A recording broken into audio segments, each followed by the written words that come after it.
وقلب الكون مركزه ممده سره الساري شريف تجاري وبسم الله بطوبي الله جولي بردو بردو ستين الله وليجو من ونجودا أبو الأباس دانم تودي الله أكبر. شيخ تجاني شيخ تجاني شيخ تجاني شيخ تجاني شيخ تجاني الكرامات ما نيل المرامات شيخ تجاني في ورد شيخي بلا شك وريبات شيخ تجاني الحمد لله أعطاه رب الورى أعطاه رب الورى ما لم ينل أحد من الأكابر لا مال ولا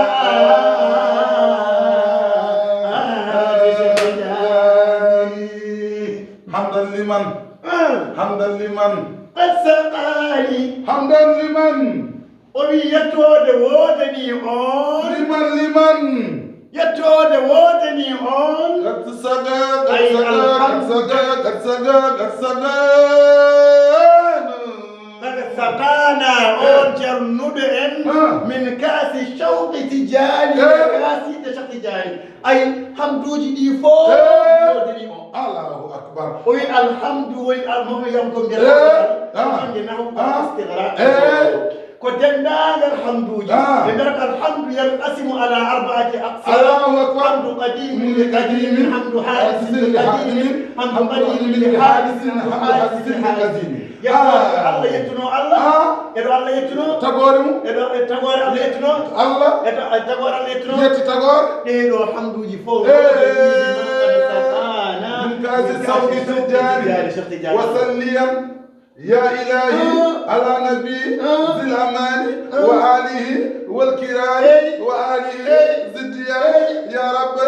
ذا العباد فاغفر لنا بالمساني أي سنجي سقتجاني ناتن حديث النبي صلى الله عليه وسلم بينه أدبوا أولادكم على 3 خصال بنبيكم وهب بأهل بيتي أقولنا بالصلاة ونقول شقتجاني من بيت النبي صلى الله عليه وسلم الله أكبر. وسلم وسلم الصلاة من الله لك معجزات أعجزت كل الورى من أنا لك معجزات من أنا أعجزت كل الورى وفدائل جلت فليس تحاكى من أنا لك معجزات رسول الله لك معجزات يا رب صل وسلم قوم رسول الله لك معجزات ومعجزاته بدا أعجزت كل الورى محمد بن عبد الله بن عبد المطلب قوم وفدائل جلت فليس تحاكى يا رب صل وسلم وبارك قوم يا رسول الله لك معجزات على صاحب الداج والمعراج والبراق والألم أعجزت كل الورى وفدائل من جسمه معطر مطهر منور جلت فليس تحاكى من اسمه مرفوع موضوع مكتوب على اللوح والقلم محمد هاشمي لك معجزات عجزت كل الورى بدر الدجى ونور الهدى ومصباح الظلام وفضائل جد ليس تحاكى وابن النبيين يا رسول الله سيد الكونين لك معجزات سيد الكونين